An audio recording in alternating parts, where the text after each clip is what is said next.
Hi, everyone. Welcome to Lurking for Legends, a live video cast where my awesome co-hosts and I are going to talk with a reader panel for the very first time. So let me introduce you to my co-host, epic fantasy author Richard H. Stevens.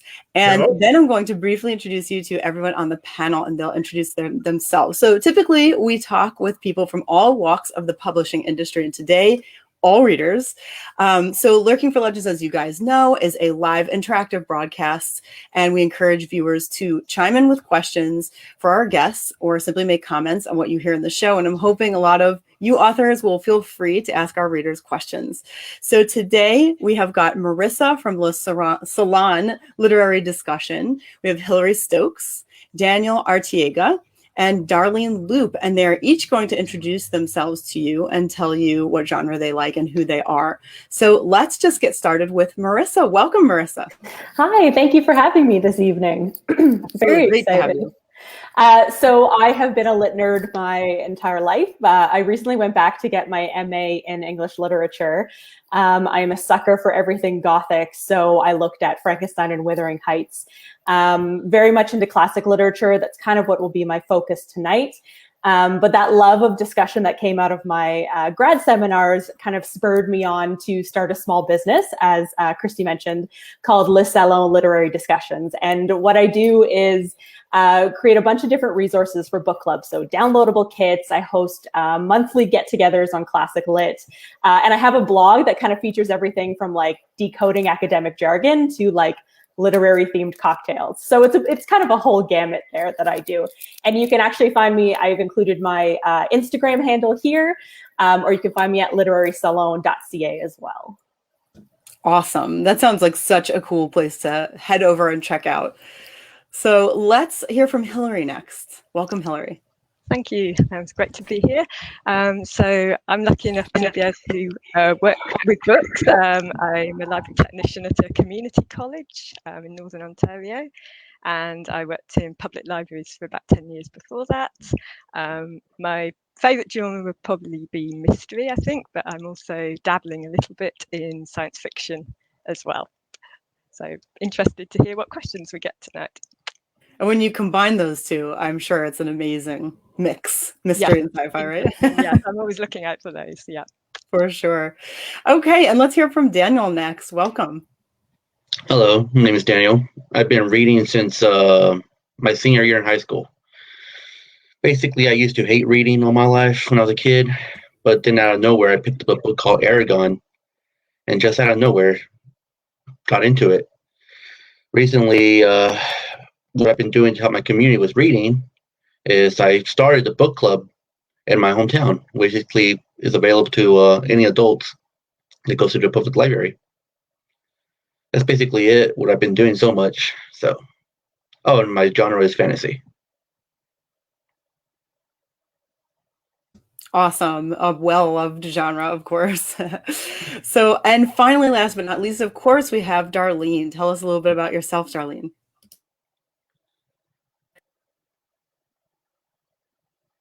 Oop, you're muted. Sorry.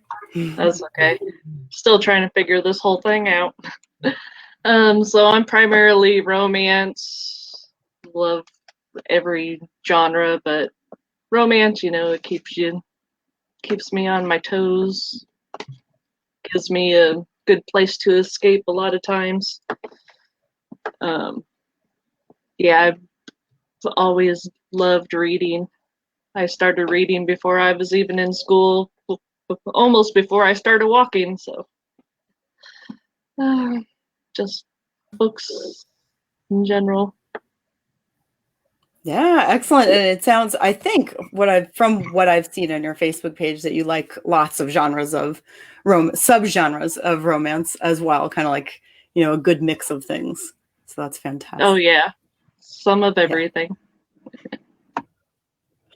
Awesome. So Richard, take it away.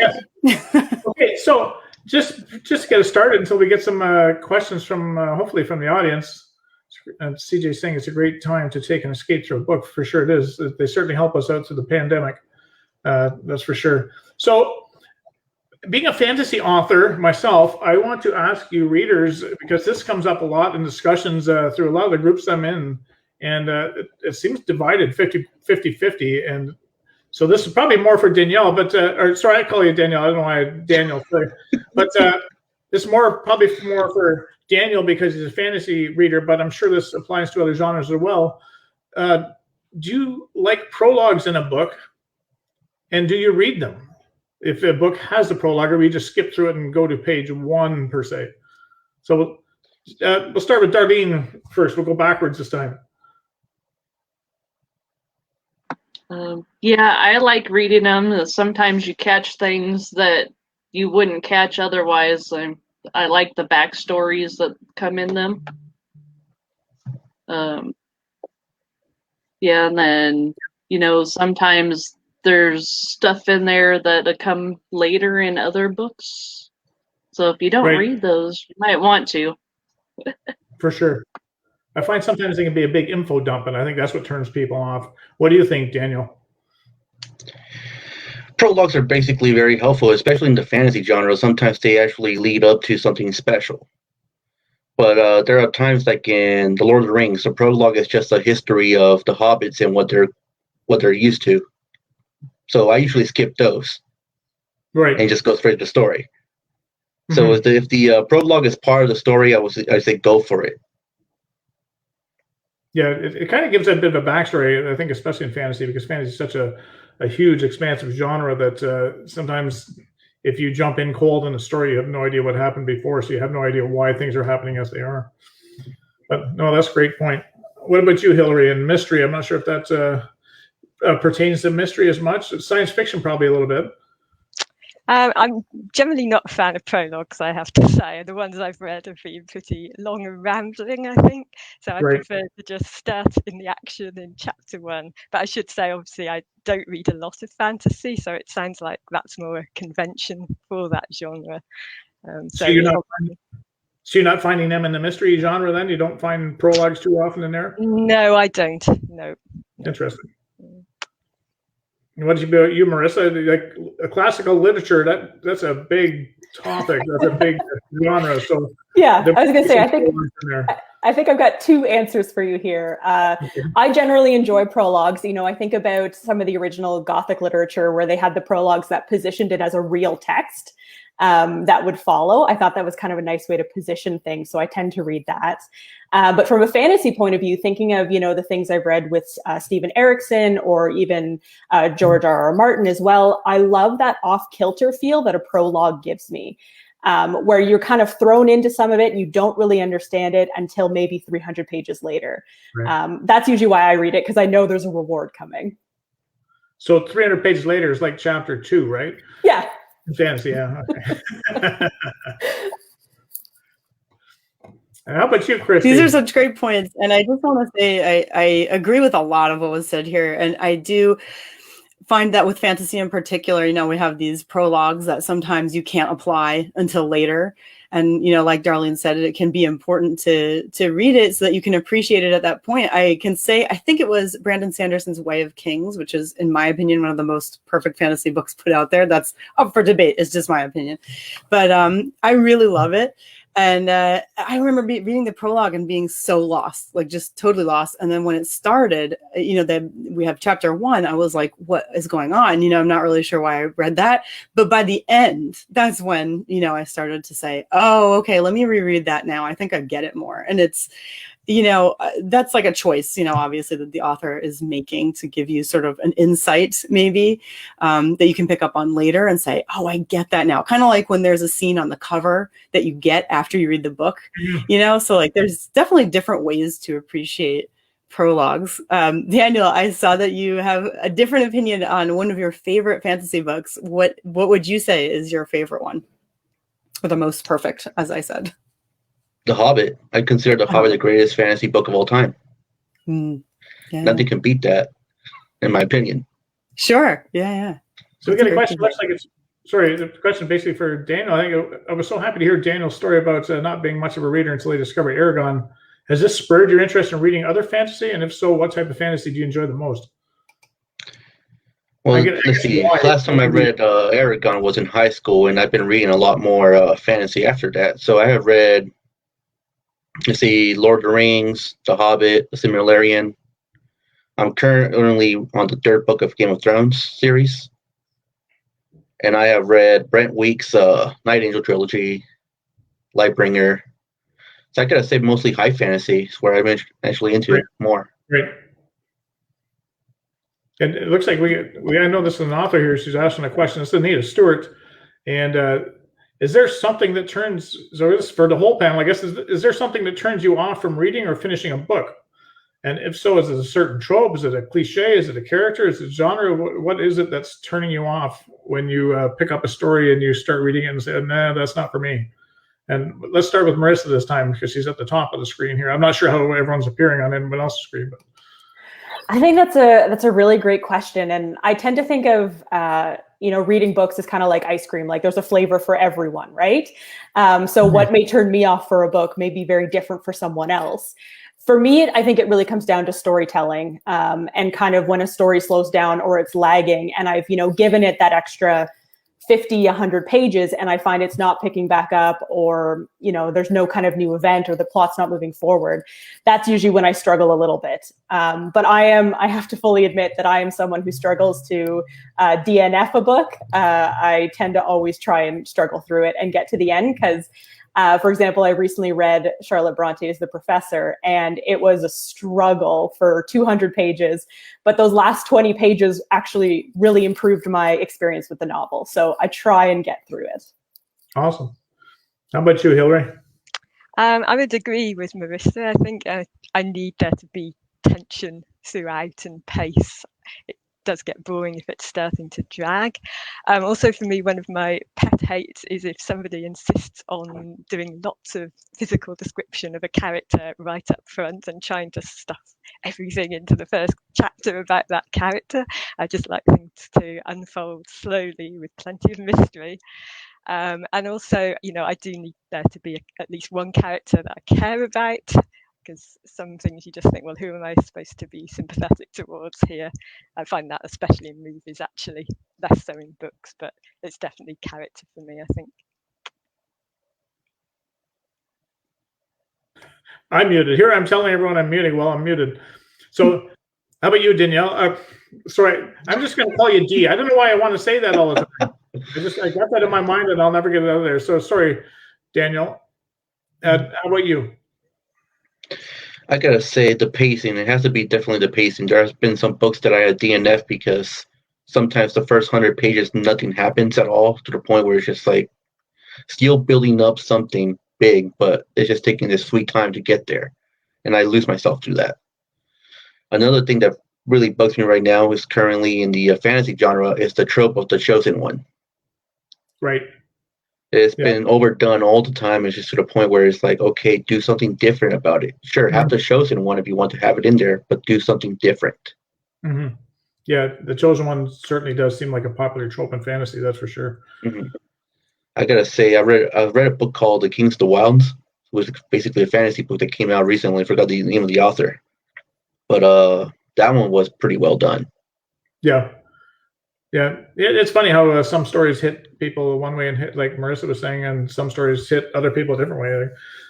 There's a man called Ove. I know, I forget, I don't know what the genre that is, but it's a very popular book. And you see people ask on these book sites, what do you think of this book? And then they show the cover, and it's amazing how many people say it's the most amazing book they've ever read.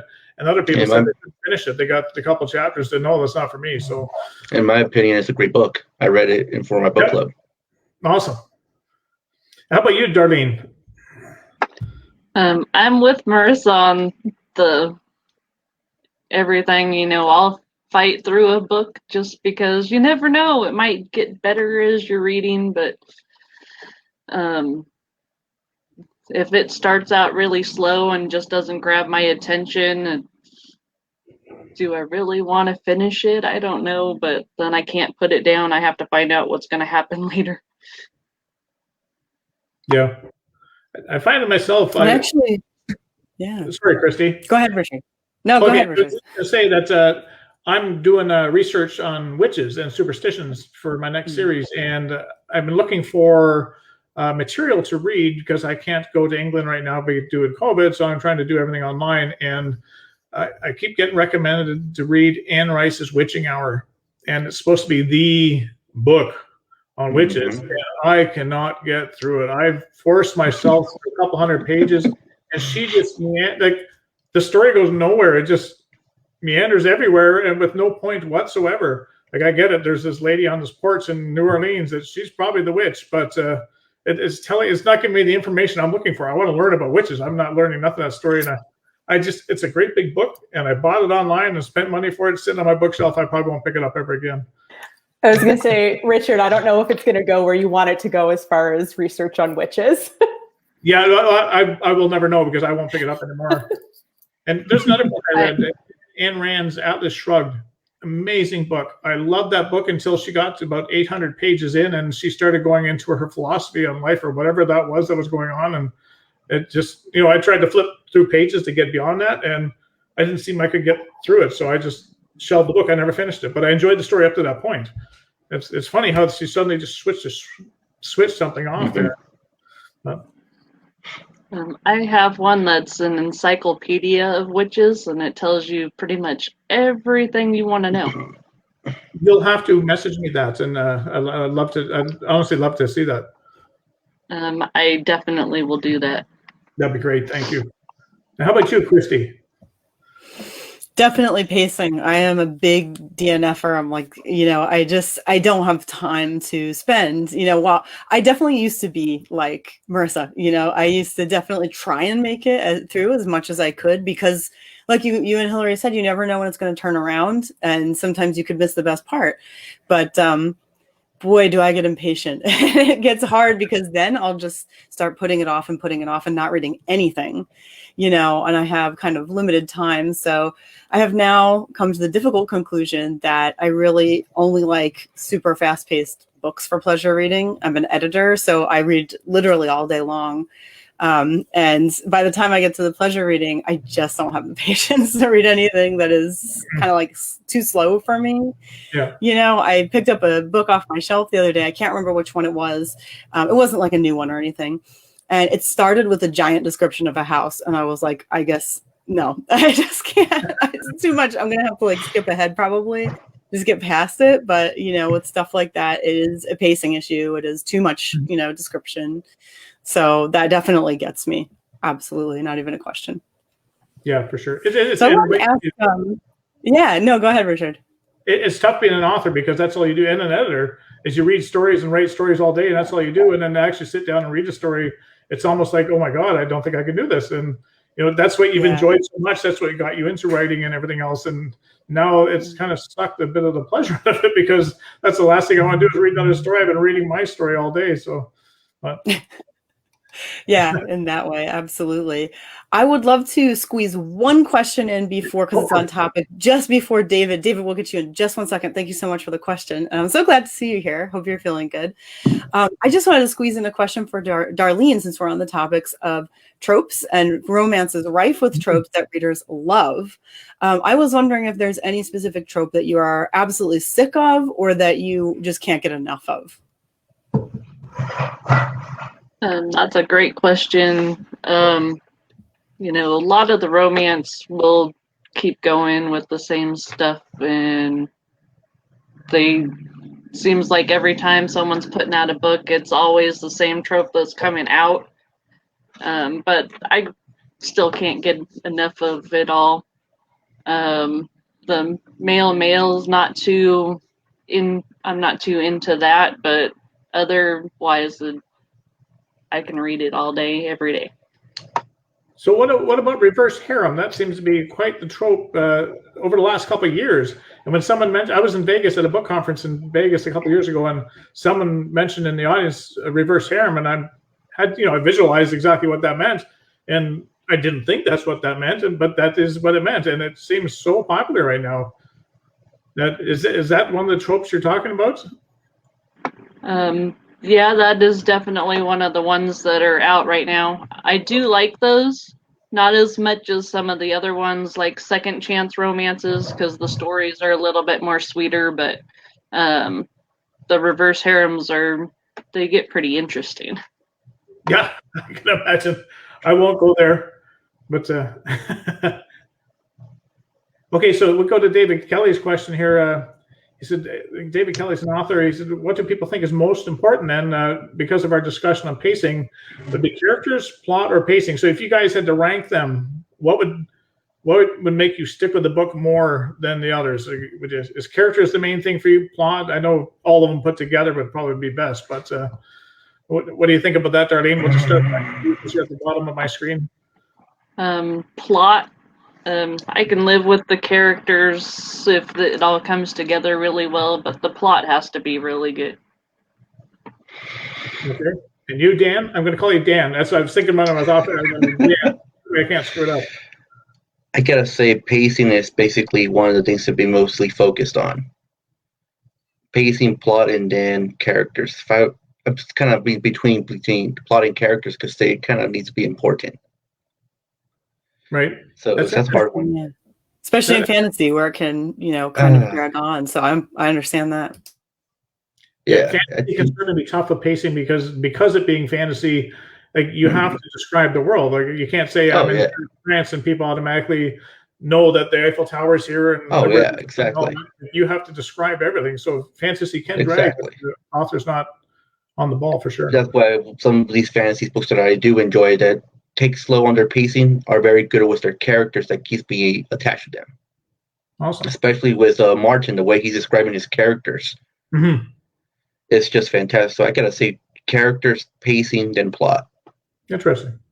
Okay, thank you. And how about you, Hilary? That's really difficult. I'd like all three, please. But I think I'd probably have to say character to start with, because I have to connect with the main character to keep on reading, really. I guess a lot of mystery fiction, some of the, the damaged detective, the alcoholic, that can be a little bit cliched, but, if they make them interesting enough, I'm going to carry on reading. I can imagine there'd be some very interesting characters in mystery, just because of the genre. There'd be some very fun characters or unique characters you'd read about. Yeah, I think so. And, there's quite a lot of cozy mysteries as well, some that incorporate a bit more comedy. So those can be fun too to read for a change. Doesn't all well, I tend to avoid the more grisly ones, I would say, probably. Now, how about you, Marisa? Classical literature, what would be your driving force of those three? I think I agree with Hilary. I think it's got to be character for me. I know I just made the case for pacing, but if I can identify with a character or if I've got sympathy for them, I think I can push through, a slower pace, waiting for that next plot point. Awesome. We have another question here from Caroline. I know her, so CJ is Caroline. If you had ever thought about writing, what would you write and what holds you back from doing so? So we'll start with you, Marisa. You might already be able to answer this because you've done it. But when we originally set this up, we tried to get just readers. I mean, like I say, we couldn't get 4 readers to come to the panel. So we broadened our horizon a little bit. But if any of you have ever thought about writing, what would you write and what holds you back, Marisa? So I originally had tried writing a romance and realized that I could not write chemistry on a page. So I kind of gave that up very quickly and have kind of really looked at writing historical fiction because I think that kind of merges my love of classic lit and using literature as kind of a window into history without the dryness of a textbook, of course. Also very interested in kind of French witchcraft and that type of thing as well. So Richard, right up your alley. But what holds me back, I think, is it's a lot of a confidence issue. I think it comes down to what's going on up here doesn't necessarily translate onto the page. So I think it's a matter of sitting down and kind of maybe cutting out that critical voice and just writing would be, something I could do. Yeah, for sure. I think all writers suffer from being confidence. We always doubt ourselves, and that's probably our biggest hang up. How about you, Hilary?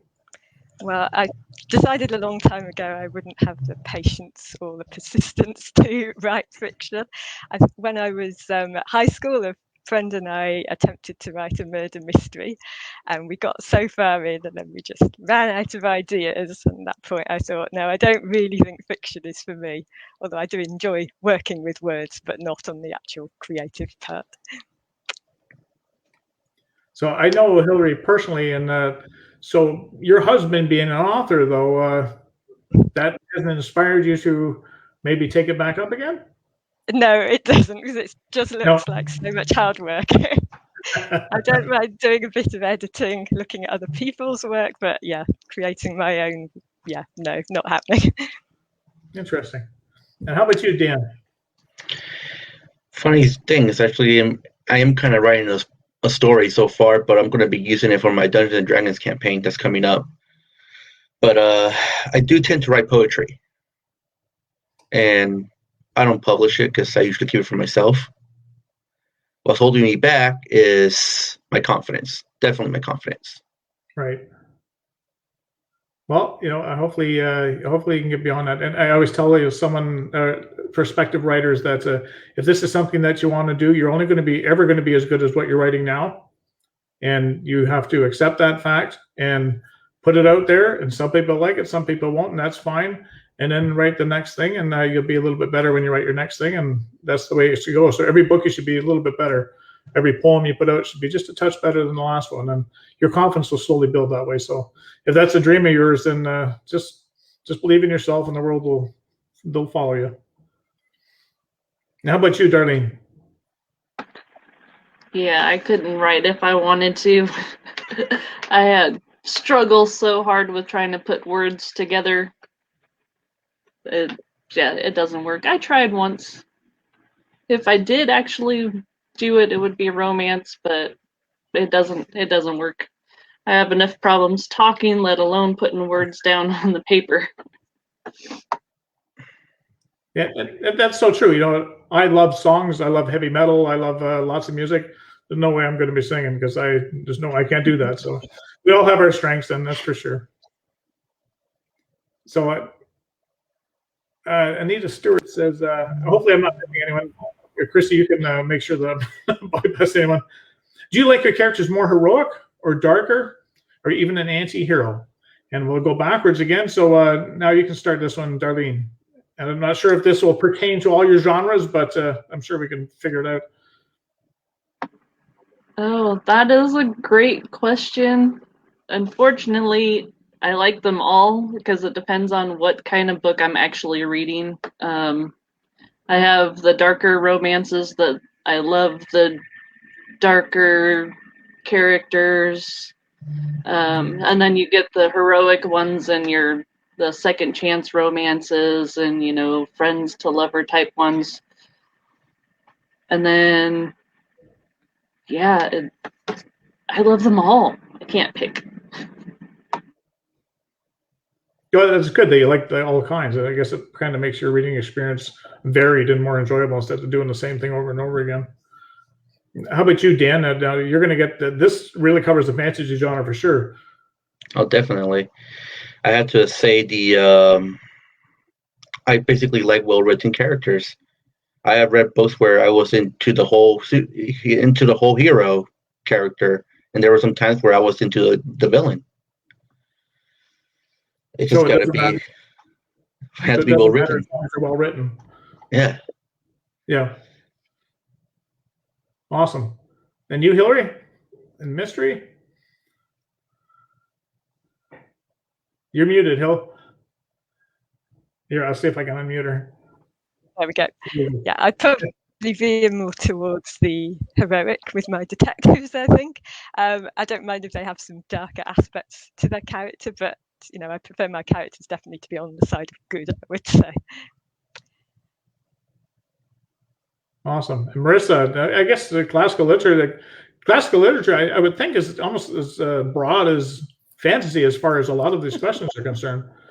Yeah, and I think as far as personal preference, I like my heroes to be a bit flawed, whether that means there's a darker aspect to it or even just, maybe like psychologically flawed. I definitely find there's a bit of interest when there's a bit of a darker side in there. So probably not a fan of the straight kind of hero trope. Right. Definitely flawed characters. I so agree. First of all, of course, any well-written character I'm going to enjoy, even if I don't like them as a person. So I agree with you, Daniel.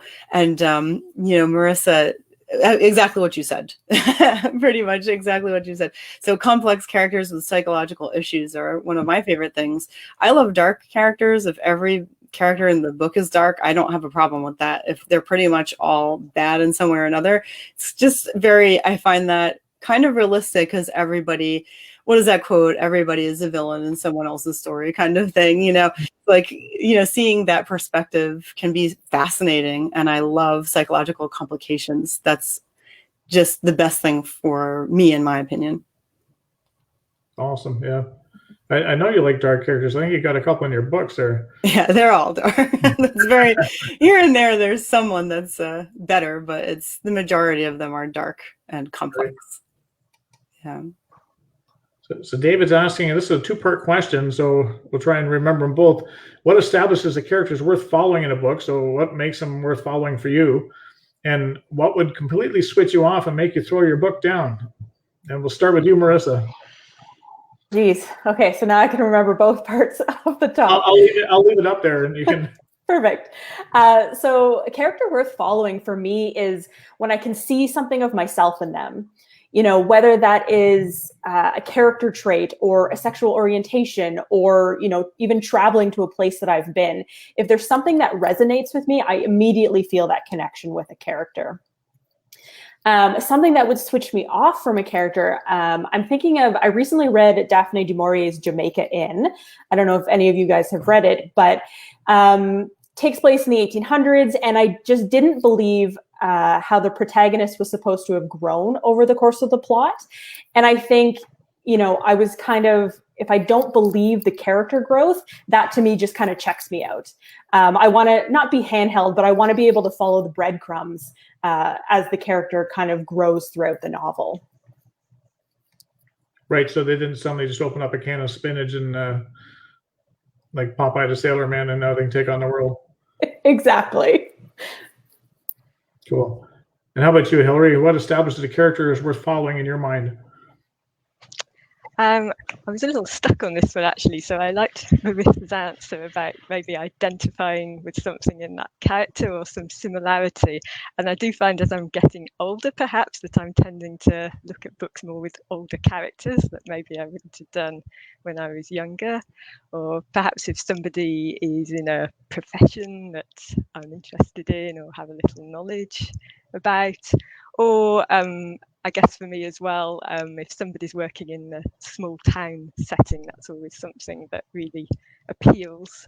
In terms of what would make me switch off, again, I would agree if they're just doing something that really isn't credible, then yeah, you just can't believe in them. So yeah. Right, for sure. And so Dan, what establishes a character in fantasy is worth following for you? Definitely character growth. I want to see my character grow up to be like a weak character at first, but slowly through the adventures and through experience, he becomes better and more of a experienced person. What will completely switch me off a character has to be their plot armor. I remember reading a section from Harry Potter, I think the second book. I think in one section, Harry Potter was in extreme danger. He was about to get killed off, but then out of nowhere, a magical item came out of nowhere. And he just saved his butt. And I was like, no. That just cut me completely off. And it's like, no, that's unbelievable. I didn't believe it. Yeah. So it just kind of turned me off from the book series. I haven't finished them yet. Yeah, no, I can totally relate with that. Right now we're watching a show called Queen of the South on Netflix. And, they take some liberties because it's a show and everything else, but some of it is just like, there's no way they can survive this. And all of a sudden they survived it and away they go again. And, I understand that they need to be put in tense situations to make it watchable, but, sometimes they get themselves in unrealistic scenarios that they cannot get out of, and yet they get out of it anyway. And, this is taking place on Earth, modern day Earth. And so there is no supernatural things that can come in and help them out either. So it's starting to turn me off the series that we're watching. I certainly see that, yeah. And how about you, Darlene? I haven't came across this too much yet, and I've kind of, just sorry, can't find my words today. Okay.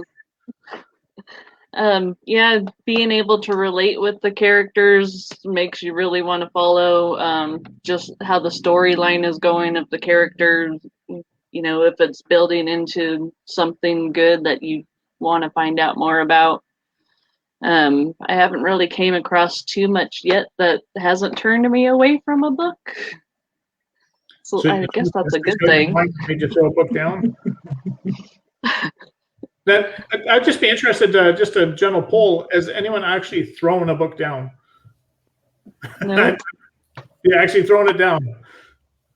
Marissa's nodding her head. Yeah, for sure, Marisa. Yeah.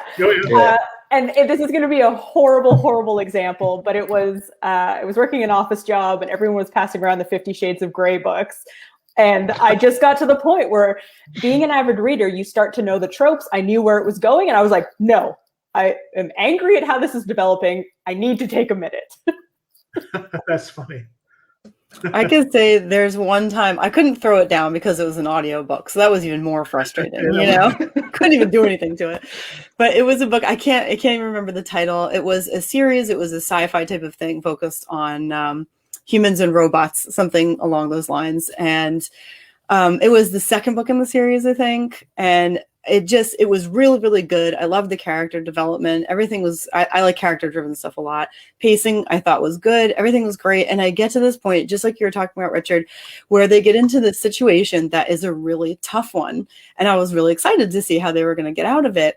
And it was just the most ridiculous thing, totally unbelievable, out of left field.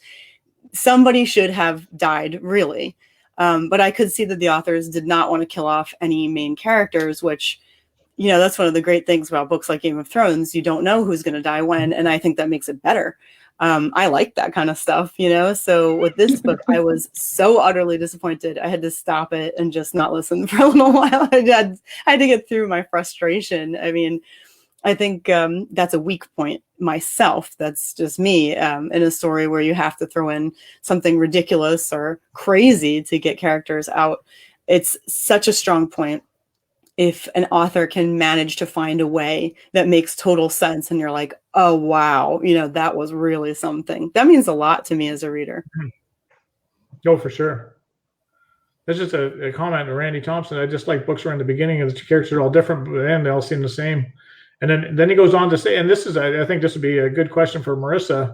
I'm going to turn it into a question. And I see this, it's funny because this seems to be one of the books, maybe it's because it's getting banned now in a lot of places.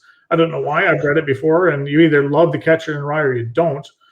But what are your views on The Catcher in the Rye, Marisa? So I will fully admit that's actually one that I haven't read because it doesn't interest me. But my biggest advice for people who are looking for classic lit is, find your era, right? Reading Chaucer in Old English is certainly not my cup of tea and is not going to be a lot of people's. But Catcher in the Rye, I think of, The Alchemist and those types of things, those books that have become, part of canon, of course, that kind of classic literature. But again, coming back to my ice cream analogy, like they're classic because there's this kind of, human truth to them. And that's why we continue to read them.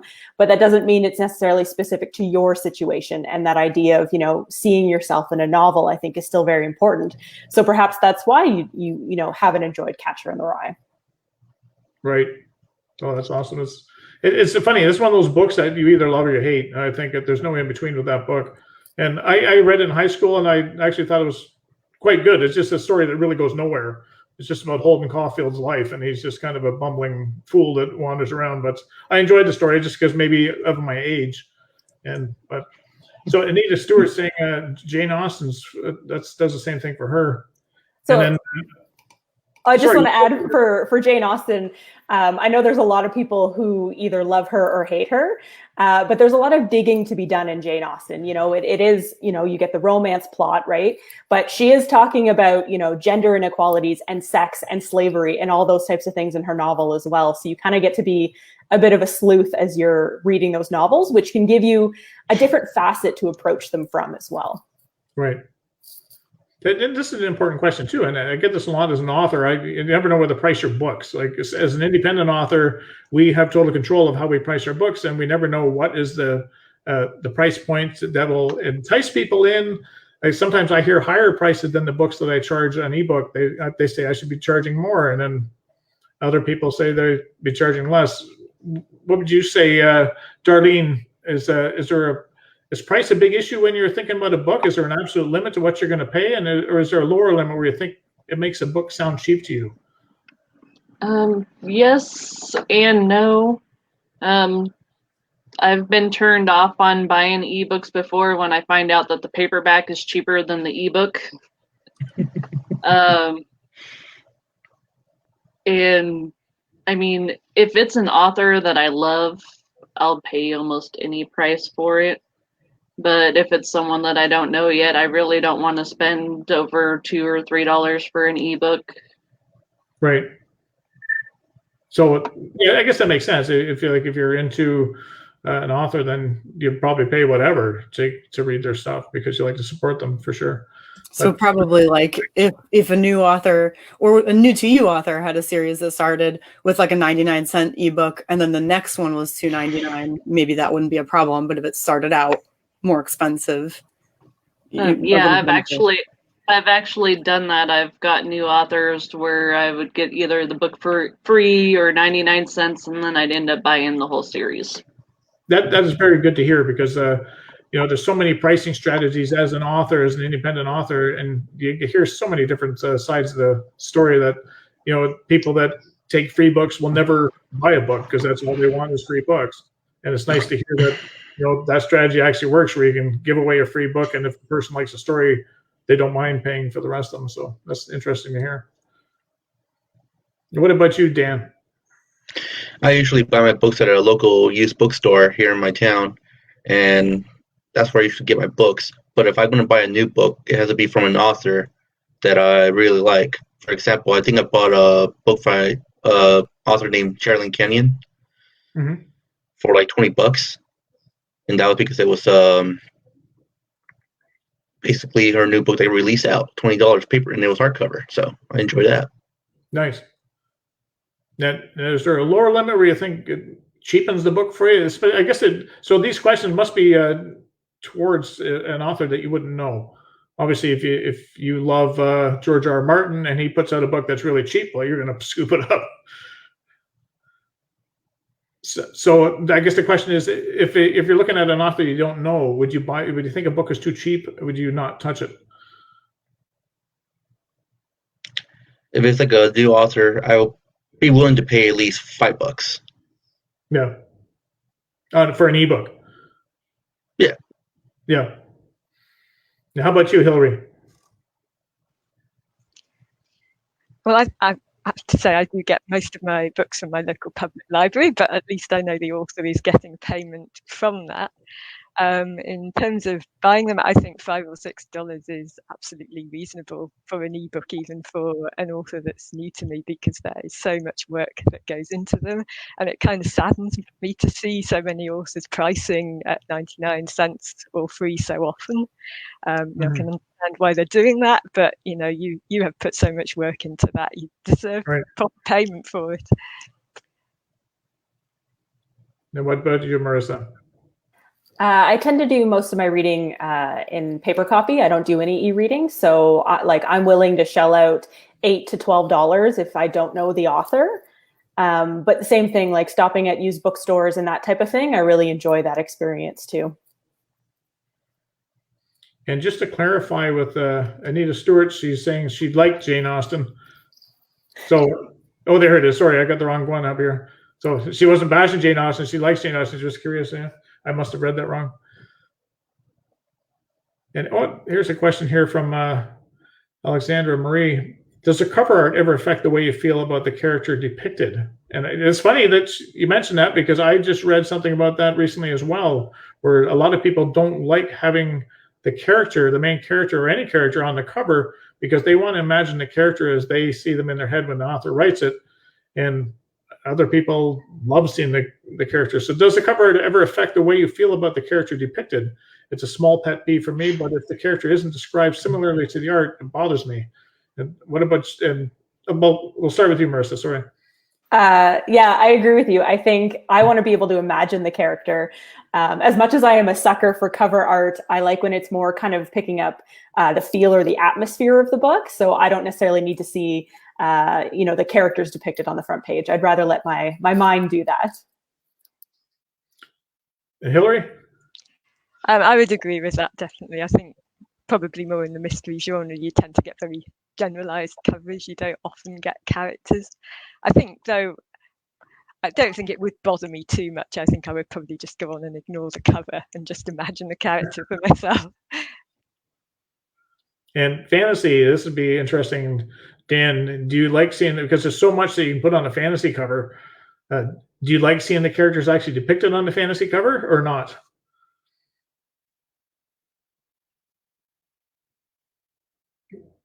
I'm not sure if Dan might be frozen. I'm not sure if Dan's muted, or maybe he might be frozen. So we'll come back to Dan. How about you, Darlene? I like having the pictures. A lot of my authors, they will pick the covers to go with what they've put in there. So it almost goes with the description of the characters that they've put in there. And if they can't find the right cover models for them, then they'll go with something different. So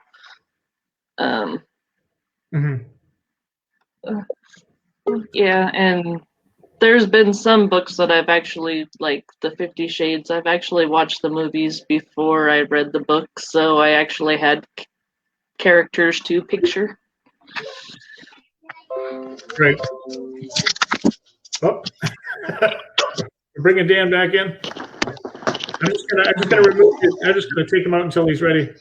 Sorry about that. There he is. I had to switch my phone because apparently my laptop went weird. That's no worries. That's all right. I'm not sure if you saw that question, Dan, and I think it really pertains to your genre. And I'll just flash up here again. Does the cover art ever affect the way you feel about the character depicted? It's a pet peeve for Alexandra, and but if the character isn't described similar to the art, it bothers her. It doesn't really bother me as much because I remember I read Robin Hobb's The Apprentice series, and it didn't really bother me as much. The way the art basically describes it well. So as long as they describe well the character, then I'm okay with it. Sometimes it's actually very beneficial for me because I really don't want to imagine how a character looks like. So I just look at the cover. So it helps me out at times. Yeah, it's funny. As an author myself, my covers always have my main characters on them, and but I think a lot of this discussion came out of people reading a book, and then all of a sudden, like Gladiator, and all of a sudden it becomes a movie, and they got Russell Crowe as the Gladiator, and as eye candy as he might not be who you envisioned when you actually read Gladiator before you saw the movie, and I think that really irks a lot of readers. All of a sudden they changed the cover and they put Russell Crowe on the cover now, and they're thinking, no, that's not who I envisioned at all. So it's not as bad. Like I remember one time I was reading Forrest Gump, and all I could imagine Forrest Gump is Tom Hanks. Oh yeah. How can you not? Yeah. David has a comment down there, Richard, if you want to grab that. Yeah, certainly. That's a good one. I make my own covers, and they're always based on a scene within the book. I love that, David. I personally do love that myself. If I can identify something that actually happened in the book with the cover, I think that that's really cool.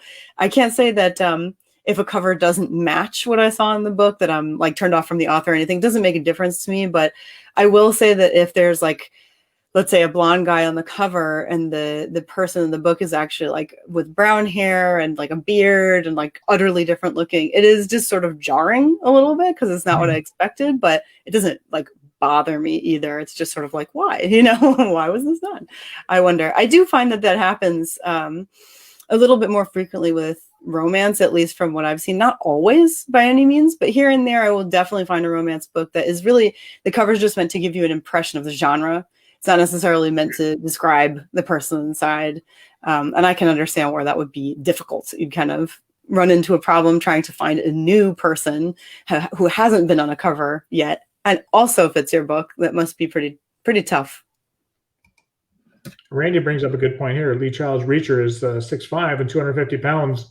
In the movie, he's Tom Cruise, so he's about 5'2" and about 150 pounds. So yeah, it's totally different than the book. So I guess if you read the book first and then see Tom Cruise portraying him, it's really going to spoil it for you. So anyway, we're reaching the end of our show here, and I'd like to thank you all. And we weren't sure how the first reader panel was going to go. It's like I say, it was tough finding readers to come on, and it was really surprising me because I know people love books. They love talking about their books. So maybe just it's the aspect of coming online in front of people. But Christy and I really appreciate you four coming on and spending some time with us today. Hopefully in the future, if we revisit this again, we'll put a shout out to you guys and see if you guys want to come back in with us again. Yeah, sometime down the road, we might upgrade StreamYard and we'll be able to have 10 people on, which would be really cool. I think we'd have to make the show probably double the length for a panel, but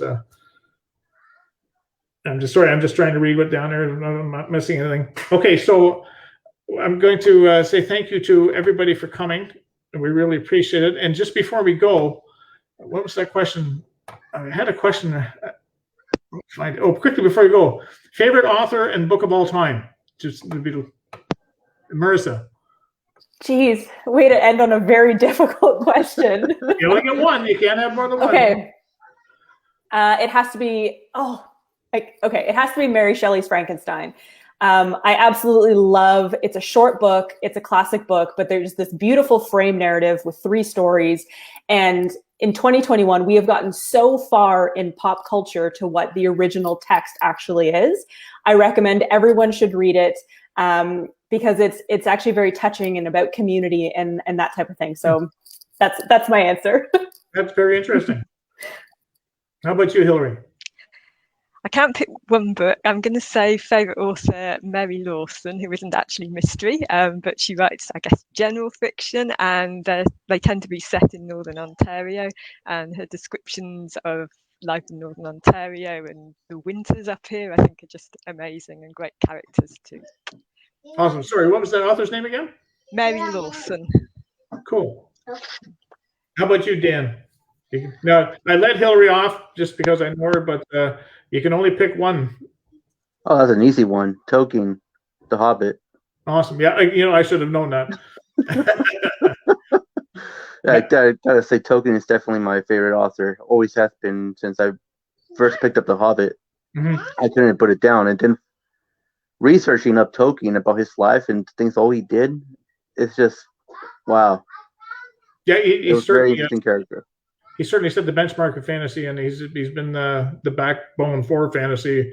I think pretty well all stories come from Tolkien. I know there's fantasy before him, but he's the benchmark for sure. And, I've gone back and read Tolkien now, and I find it a little tougher to read because he writes a lot differently than we read now. But I loved his stories when I first read them. They're very definitely sure. I listened to the audiobook that I found on YouTube one time where they put the cinematic music from the movies. Yep. And the ecosystem. So when I do read Tolkien, I also listen to the audiobook as well. Oh, cool. That's a neat way to do it. How about you, Darlene? Favorite book, favorite author? They can be different. I cannot choose a favorite book. I can do series, which is also by one of my favorite authors. The Merciless series by Willow Winters. It's my favorite. It draws you in. there's just so much going on throughout that series. So many different emotions, so many different characters. It just keeps you on your toes. And I mean, there's been parts in there that makes you laugh. There's been parts that have made me cry. That's the best ones, I think, are the ones that get all of your emotions. For sure.